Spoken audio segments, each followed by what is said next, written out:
بسم اللہ الرحمن الرحیم۔ السلام علیکم۔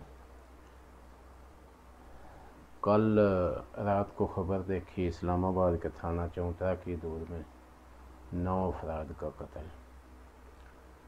تو یہ دل دہلا دینے والا واقعہ تھا، جس پر جتنا بھی افسوس کیا جائے کم ہے، کیونکہ اس واقعے میں 5 عورتیں اور 4 بچے، 4 معصوم بچے لقمہ اجل بنے۔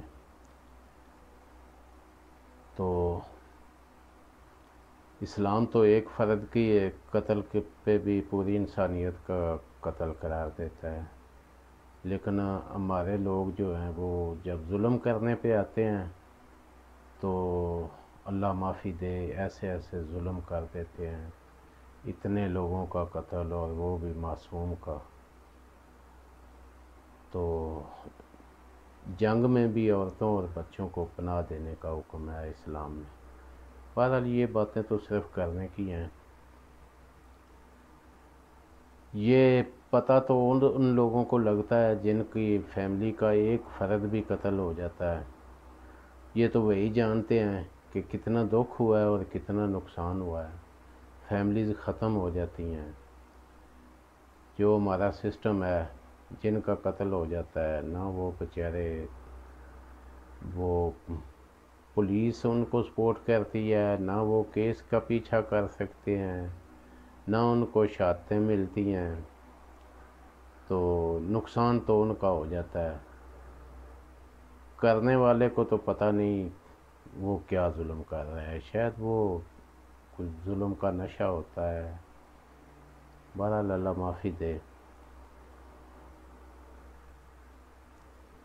تو یہ پاکستان میں یہ بات کوئی نئی بات تو نہیں، اکثر ایسے واقعات سننے کو ملتے ہیں۔ یعنی پچھلے سال جولائی میں ہی تقریباً ملتان میں وہ خاندانی لڑائی پہ 10 قتل ہو گئے۔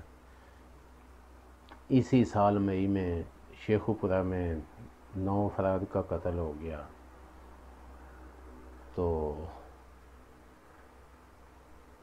اس قسم کے واقعات پاکستان میں تو اتنے ظلم بھری داستانیں اکثر ملتی ہیں۔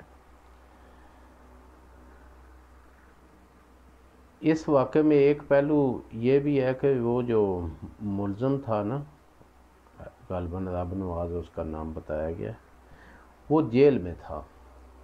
تو وہ عبوری ضمانت لے کر اپنی بیوی جو چند دن پہلے قتل ہوئی تھی اس کے جنازے کے لیے جیل سے باہر آیا ہوا تھا۔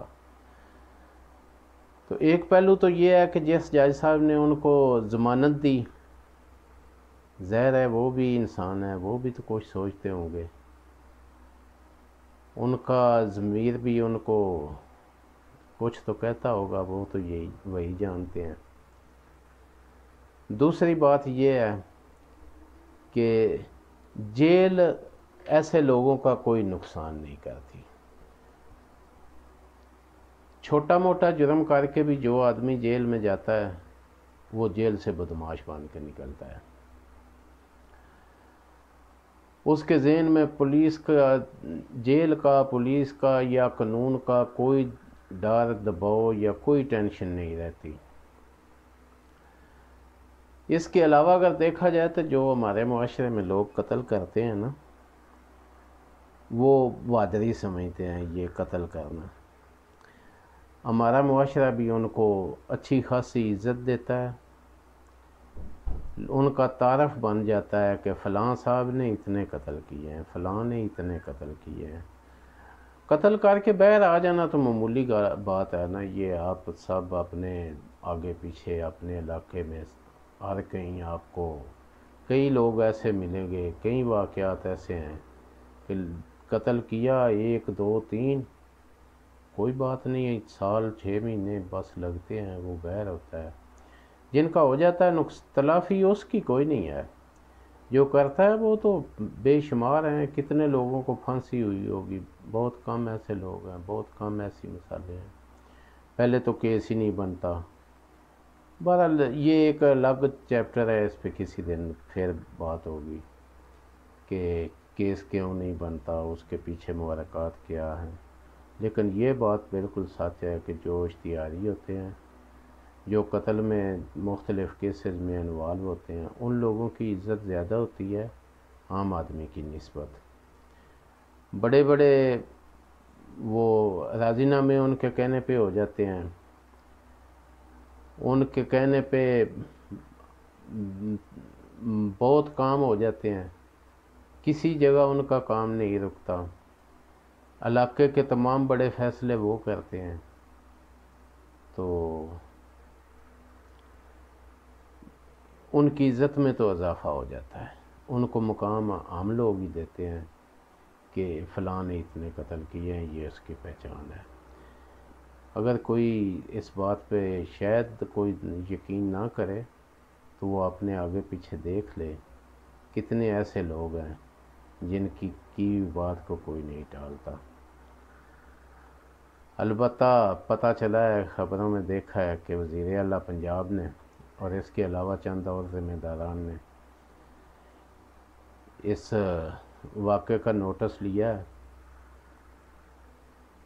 تو مجھے یاد آیا آج سے 24 سال پہلے وہ مگوال میں ایک ایسے ہی واقعہ ہوا تھا، مجھے ایگزیکٹ تو نہیں یاد رہا 9 قتل ہوئے تھے یا 10، تو اس وقت کے وزیر اعلیٰ نے بھی سخت نوٹس لیا تھا۔ نوٹس اتنا سخت تھا کہ کوئی نامزد ملزم 3 مہینے سے زیادہ جیل میں نہیں گیا، سب بہر ہیں اسی دن سے، مرنے والے تو مر گئے۔ بہرحال یہ تو ایک افسوس کی بات ہے، اس واقعے پہ افسوس ہی کیا جا سکتا ہے، ورنہ ایسے لوگوں کے خلاف نہ کوئی بات کرتا ہے، نہ کوئی بات کرنے کی جرات کرتا ہے۔ پتہ نہیں ان کے پیچھے کون سے ہاتھ ہوتے ہیں جو ان کو پناہ دیتے ہیں۔ تو افسوس کا مقام ہے، وہ معصوم جانیں چلی گئیں، خاص کر بچے، عورتیں، یہ بہت افسوس کی بات ہے، افسوس ہی کیا جا سکتا ہے۔ اللہ حافظ۔